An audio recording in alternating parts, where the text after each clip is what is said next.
पहले test match में थी इंडिया बेस्ट, दूसरे टेस्ट मैच में हुई ऑस्ट्रेलिया की जीत, लेकिन बहुत ही दमदार था वो कॉन्टेस्ट। तीसरे टेस्ट मैच में क्या हर्षित राणा करेंगे रेस्ट? मुझे यूट्यूब कमेंट बॉक्स में बताइए कि कौन कर सकता है उनको रिप्लेस, प्लीज़ सजेस्ट।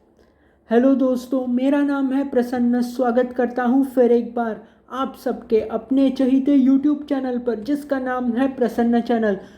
अगर आपने मेरी 4 बातें ठीक से सुनी है तो आपको पता चला होगा आज का टॉपिक। जी हाँ दोस्तों, क्रिकेट से जुड़ा हुआ है। बता देता हूँ आपको, तीसरा टेस्ट मैच हो रहा है इंडिया और ऑस्ट्रेलिया के बीच में, और ये टेस्ट मैच हो रहा है 14 से 18 दिसंबर 2024 के बीच में। कहाँ पर? तो दोस्तों गैबा के मैदान पर हो रहा है, ब्रिस्बेन में। ऑस्ट्रेलिया में ये जो तीसरा टेस्ट मैच हो रहा है, डिटेल में बात करने वाले हैं इस वीडियो में कि पिच रिपोर्ट कैसे हो सकती है, वेदर की कंडीशंस क्या होने वाली है इस टेस्ट मैच के लिए, प्लेयर्स पर हम बात करने वाले हैं, फैंटेसी क्रिकेट पर भी बात हम करने वाले हैं। लेकिन जो बहुत ही इम्पॉर्टेंट टॉपिक है वो है WTC, जिसमें साउथ अफ्रीका पहले स्थान पर पहुंच गया है। ये आपके सामने पॉइंट्स टेबल है, इसे आप एक बार ज़रूर व्यू कर सकते हैं।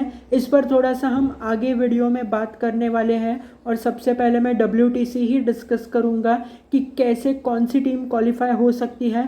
दोस्तों वैसे आज के वीडियो में हम रोहित शर्मा के बारे में बात करने वाले हैं, आर अश्विन के बारे में, हर्षित राणा के बारे में, और जॉश हेजलवुड जो ऑस्ट्रेलिया के एक इम्पॉर्टेंट फास्ट बॉलर है।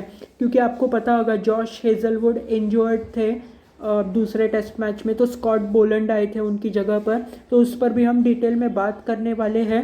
अगर चैनल में नए आए हैं तो चैनल को लाइक, शेयर और सब्सक्राइब ज़रूर करना, ताकि आपको वीडियोस और मेरी रील्स के नोटिफिकेशंस मिलते रहे। तो दोस्तों झट से बढ़ते हैं वीडियो में आगे और देख लेते हैं जो मेरे आज के जो पहला सेक्शन है WTC से जुड़ा हुआ उसे। तो जी हाँ दोस्तों, WTC पर हम बात करने वाले हैं। पॉइंट्स टेबल में आपको फिर एक बार दिखा रहा हूँ। पहले स्थान पर है साउथ अफ्रीका, दूसरे स्थान पर है ऑस्ट्रेलिया, तीसरे स्थान पर है इंडिया और चौथे स्थान पर है श्रीलंका। अब दोस्तों जो ये 4 टॉप टीम्स हैं, ये चारों क्वालिफाई हो सकती है WTC के लिए। कुछ कंडीशंस है इसके लिए। सबसे पहले बात करते हैं साउथ अफ्रीका के बारे में। तो साउथ अफ्रीका का पाकिस्तान सीरीज़ चल रहा है। वैसे एक मैच तो उनका हुआ है अभी पाकिस्तान के खिलाफ, लेकिन जो टेस्ट मैचेस की जो सीरीज़ है काफ़ी इम्पॉर्टेंट होने वाली है। 2 test matches South Africa Pakistan के साथ खेलने वाला है। अगर दोनों टेस्ट मैचेस साउथ अफ्रीका जीतता है तो ना सिर्फ टेबल टॉपर होगा, लेकिन क्वालिफाई भी कर जाएगा सीधा WTC के लिए। लेकिन अगर एक टेस्ट मैच भी साउथ अफ्रीका जीतता है पाकिस्तान के खिलाफ, फिर भी क्वालिफाई कर सकता है WTC के लिए। अब बात करते हैं श्रीलंका के बारे में। श्रीलंका को WTC के लिए क्वालिफाई करना है तो उनकी जो ऑस्ट्रेलिया सीरीज़ आ रही है, जिसमें 2 टेस्ट मैचेस वो खेलने वाले हैं घर के मैदान पर, तो उन्हें ऑस्ट्रेलिया को हराना पड़ेगा, दोनों टेस्ट मैचेस जीतने पड़ेंगे। ये पहली कंडीशन है अगर श्रीलंका को क्वालिफाई होना है तो। अब अगर साउथ अफ्रीका की दोनों टेस्ट मैचेस में पाकिस्तान के खिलाफ हार हो जाती है तो श्रीलंका के पास मौका है WTC के लिए क्वालिफाई होने का। लेकिन जैसे मैंने आपको पहला ही पॉइंट बताया, दोनों टेस्ट मैचेस में ऑस्ट्रेलिया को हराना पड़ेगा। तो ये जो कंडीशन मैंने आपको बताई साउथ अफ्रीका वाली, तो वो क्वालिफाई हो सकते हैं, या फिर उनके पास एक और मौका है, मतलब एक और ऑप्शन है। मैं मोस्टली कहूँगा कि अगर साउथ अफ्रीका एक टेस्ट मैच भी ड्रॉ करती है पाकिस्तान के खिलाफ, तो लगभग जो पॉइंट्स परसेंटेज है 55 के आसपास होंगे साउथ अफ्रीका के। और अगर ऑस्ट्रेलिया भारत को बॉर्डर गावस्कर ट्रॉफी में 2-1 से हराती है तो श्रीलंका के पास मौका है क्वालिफाई करने का। ऐसा सुनने में आ रहा है कि पॉइंट्स के ऊपर श्रीलंका कर सकता है क्वालिफाई, और शायद फिर श्रीलंका और साउथ अफ्रीका में WTC का फाइनल होगा, क्योंकि लगभग श्रीलंका के अगर ऑस्ट्रेलिया 2-1 से जीतती है भारत के खिलाफ तो 53.85 पॉइंट्स हो सकते हैं और फिर ऑस्ट्रेलिया और भारत उनके नीचे होंगे पॉइंट्स के ऊपर। तो इस तरीके से ये श्रीलंका का मैंने आपको बता दिया। अब बात करते हैं ऑस्ट्रेलिया की। अगर बॉर्डर गावस्कर ट्रॉफी 2-2 की बराबरी पर मतलब ख़त्म होती है, यानी दोनों देश 2-2 मैचेस जीत जाते हैं, तो श्रीलंका जो सीरीज़ है उसमें ऑस्ट्रेलिया को कम से कम एक टेस्ट मैच जीतना पड़ेगा, यानी श्रीलंका को घर के मैदान पर हराना पड़ेगा एक टेस्ट मैच में। और ये जो श्रीलंका सीरीज़ है वो लगभग जनवरी एंड या फरवरी में कुछ ऐसे हो रही है। तो और अगर मान लीजिए उनकी भारत के खिलाफ बॉर्डर गावस्कर ट्रॉफी में 2-3 से हार हो जाती है, यानी 2-3 से उनकी हार हुई भारत के खिलाफ, तो ऑस्ट्रेलिया को श्रीलंका को घर के मैदान पर 2-0 से हराना पड़ेगा। ये कंडीशन होगी उनके सामने। तो ये मैंने ऑस्ट्रेलिया की बात कर दी आपके सामने।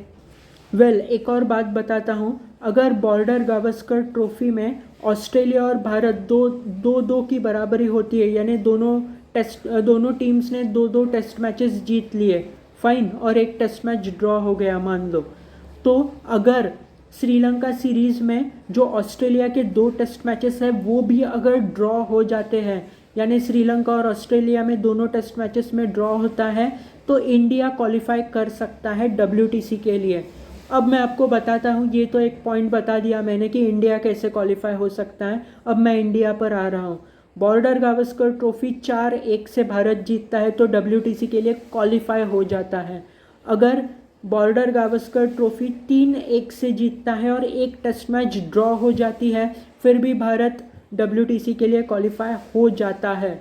अब अगर मान लो बॉर्डर गावस्कर ट्रॉफी को भारत 2-1 से जीत लेता है, तो अगर ऑस्ट्रेलिया श्रीलंका को 2-0 से हराता है तो ऑस्ट्रेलिया क्वालिफाई करेगा, यानी बॉर्डर गावस्कर ट्रॉफी 2-1 से जीतने के बाद भी शायद भारत WTC से बाहर जा सकता है। अब अगर मान लो जो बॉर्डर गावस्कर ट्रॉफी है वो भारत 3-2 से हार जाता है, यानी ऑस्ट्रेलिया 3 मैचेस जीतता है, भारत सिर्फ 2 ही मैचेस जीतता है। इस केस में क्या हो सकता है कि भारत को ये एक्सपेक्ट करना पड़ेगा कि जो साउथ अफ्रीका पाकिस्तान सीरीज़ है उसमें साउथ अफ्रीका दोनों टेस्ट मैचेस हार जाए पाकिस्तान के खिलाफ, और जो ऑस्ट्रेलिया श्रीलंका सीरीज़ है उसमें कम से कम एक टेस्ट मैच ड्रॉ हो जाए, तो तब भारत क्वालिफाई कर जाएगा। ये तो मैंने आपको WTC के बारे में जो कंडीशंस हैं और ये जो इतना कंपटीशन हो रहा है WTC का, तो मैंने आपको ये समझा दिया है। अब बात करते हैं पिच रिपोर्ट के बारे में। तो दोस्तों, ब्रिस्बेन में जो गैबा की पिच है, सुनने में आ रहा है कि फास्ट बॉलर्स को मदद करेगी। ये तो एक्सपेक्टेड ही था कि जो गैबा की पिच है ब्रिस्बेन वाली, पेसर्स को मदद करे, बहुत ज़्यादा मदद करेगी ऐसे सुनने में आ रहा है। तो तो मतलब क्लियर है कि मे बी स्पिनर्स को इस पर मदद ना मिले, और जो भारत जो भी स्पिनर मतलब इस मैच में खेले भारत की तरफ से, या फिर ऑस्ट्रेलिया के जो भी स्पिनर्स है लाइक नैथन लायन या फिर जो भी है ट्रेविस हेड वगैरह, तो उनको मदद नहीं मिलेगी। और जैसे मैंने आपको बताया, अश्विन हो, जडेजा हो, वाशिंगटन सुंदर हो, तो उनको पिच से ज़्यादा मदद नहीं मिलेगी। जो ऑस्ट्रेलियन बॉलर्स हैं, फिर एक बार ऐसे हो सकता है एडलेड की तरह कि वो जो पेस रखे गेंद पर और बाउंसर्स डालने की कोशिश करे, तो भारतीय बल्लेबाज कैसे खेलते हैं बाउंसर्स को, ये भी देखने वाली बात होगी। अब बढ़ते हैं आगे वेदर की कंडीशंस की तरफ। तो शनिवार का तापमान जब मैच चालू होगा ऑस्ट्रेलिया में तब 26 डिग्रीज का होगा, लेकिन 40% चांस है बारिश का, और पूरे दिन भर बारिश के चांसेस हैं। इसके बाद जो संडे का दिन है यानी रविवार का दिन, तब तापमान 28 डिग्री सेल्सियस होगा, और संडे को भी पूरे दिन बारिश के चांसेस हैं। अब मंडे को मतलब तापमान रहेगा 27 डिग्री सेल्सियस, और बारिश के कोई आसार नहीं है। हालांकि सुबह ज़रूर बारिश थोड़े बहुत चांसेस हैं, लेकिन उस दिन मैच मतलब जो वेदर की कंडीशन है वो क्लियर है वेदर। इसके बाद जो अगला दिन है यानी जो ट्यूसडे का दिन है 27 डिग्री सेल्सियस तापमान रहेगा, बारिश के चांसेस हैं। और बुधवार को भी तापमान जो है वो 28 डिग्री सेल्सियस रहेगा। ये मैं आपको वो बता रहा हूँ जब मैच स्टार्ट होता है और बारिश के चांसेस हैं। तो मतलब ये क्लियर है कि सिर्फ सोमवार को बारिश नहीं होगी, बाकी सारे दिन बारिश के चांसेस है। यानी ये मुकाबला ड्रॉ हो सकता है अगर बारिश हुई तो। बारिश नहीं होती है तो हमें एक रिज़ल्ट मिल सकता है, क्योंकि सिर्फ सोमवार का दिन काफ़ी नहीं है, टेस्ट मैच है, तो कम से कम 3 दिन कम से कम बारिश ना हो ऐसा एक्सपेक्ट करके चलते हैं। तो दोस्तों ये तो हो गई वेदर की प्रेडिक्शन। अब बात करते हैं प्लेयर्स के बारे में, प्लेयर कॉम्बिनेशन। तो दोस्तों इंडिया की बात करते हैं, रोहित शर्मा की बात करेंगे। ऐसे सुनने में आया था कि शायद रोहित शर्मा ओपनिंग कर सकते हैं, लेकिन मुझे लगता है कि जो इंडिया का टीम मैनेजमेंट है ये यशस्वी जायसवाल और केएल राहुल से ओपन करेंगे और रोहित शर्मा को मिडिल ऑर्डर में खेलना पड़ेगा, ऐसे मुझे लगता है। आपको क्या लगता है ये नीचे यूट्यूब कमेंट बॉक्स में कमेंट करके बताइएगा। जहाँ तक इंडियन स्पिनर्स की बात है, वैसे अश्विन शायद नहीं खेलेंगे ऐसे सुनने में आ रहा है। शायद रविंद्र जडेजा आएंगे उनकी जगह पर, वॉशिंगटन सुंदर भी आ सकते हैं, लेकिन मुझे लगता है कि पहले 2 टेस्ट मैचेस रविंद्र जडेजा नहीं खेले हैं, तो जडेजा शायद तीसरे टेस्ट मैच में हो सकते हैं अश्विन की जगह पर। तो कौन किसको टीम में आना है ये तो टीम मैनेजमेंट का फैसला होगा, लेकिन मुझे ऐसे लगता है may be Jadeja will be there. अब बात करते हैं हर्षित राणा के बारे में। तो पहले टेस्ट मैच में उन्होंने कुछ अच्छे विकेट्स लिए थे, अच्छी गेंदबाजी की थी। दूसरे टेस्ट मैच में ऐसे देखने में आया कि ऑस्ट्रेलियन जो बल्लेबाज है यानी ट्रेविस हेड, उनकी धुलाई कर रहे थे गेंदबाजी पर। अब इसमें बॉलर का कोई फॉल्ट नहीं होता है, क्योंकि बॉलर तो अपना काम करता है सही लाइन एंड लेंथ्स पर गेंदबाजी करने का, लेकिन अगर बल्लेबाज शॉट्स लगा रहा है तो इसमें बॉलर की गलती नहीं होती। और ऐसे सुनने में आ रहा है शायद आकाशदीप आएंगे हर्षित राणा की जगह पर। तो यस, आकाशदीप को अगर मौका मिलता है तो वो ज़रूर अपने आप को सिद्ध करेंगे, क्योंकि उनके पास पेस है और वो स्विंग भी कर सकते हैं गेंदों को, लेकिन उनके पास एक अच्छा पेस है। तो जो भी होता है हमें देखने को मिलेगा। अब ये भी ऑस्ट्रेलिया की अगर हम बात करें तो सुनने में आ रहा है कि शायद जॉश हेज़लवुड अगर फिटनेस टेस्ट पास करते हैं तो फिर वो स्कॉट बोलैंड की जगह पर आएंगे और बोलैंड को रिप्लेस करेंगे। दूसरे टेस्ट मैच में स्टार्क की गेंदबाजी काफ़ी अच्छी रही, पेस था उनकी गेंदबाजी पर, और पेस से ज़्यादा सही लाइन एंड लेंथ्स पर वो गेंदबाजी कर रहे थे। जिस तरह उन्होंने यशस्वी जायसवाल को आउट किया था, तो स्विंग शायद गेंद हुई थी वो। तो स्टार्क को 6 विकेट्स मिले थे पहली इनिंग्स में, और दूसरे इनिंग्स में कमिंस को 5 विकेट्स मिले थे। तो कमिंस ने भी अच्छी गेंदबाजी की है, तो शायद बोलैंड को ही रिप्लेस कर जाएंगे जॉश हेज़लवुड अगर फिटनेस टेस्ट पास होते हैं तो। वैसे ऐसे हो भी सकता है शायद नेथन लायन को वो अगर पिच स्पिन को साथ नहीं दे रही है तो रेस्ट करे, लेकिन ये थोड़ा मुश्किल लग रहा है मुझे। और क्या जॉश इंग्लिश को मौका मिलेगा ये भी देखने वाली बात होगी। टीम इंडिया की तरफ से सरफराज खान को मौका मिलता है या नहीं ये भी देखने वाली बात होगी। अब बढ़ते हैं आगे फैंटेसी क्रिकेट की तरफ। फैंटेसी क्रिकेट ये एक स्किल बेस्ड गेम होता है जो मैच के पहले खेला जाता है। ये चैनल आपको प्रवृत्त नहीं करता है फैंटेसी क्रिकेट खेलने के लिए, क्योंकि इसमें वित्तीय जोखिम होते हैं, तो आप कृपया अपनी जिम्मेदारी पर इसे खेलिए। एनालिसिस की बात है ये मैं आपको दे रहा हूँ, भारत की तरफ से ले रहा हूँ 6 नाम।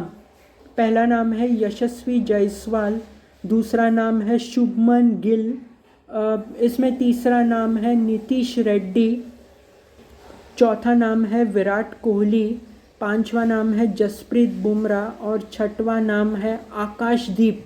इसमें कैप्टन होंगे आकाशदीप। अब ऑस्ट्रेलिया की तरफ से 5 नाम ले रहा हूँ। पहला नाम है मार्नस लाबुशेन, दूसरा नाम है ट्रेविस हेड, तीसरा नाम है एलेक्स कैरी, चौथा नाम है पैट कमिंस और कमिंस होंगे वाइस कैप्टन, और पांचवा नाम है मिचेल स्टार्क।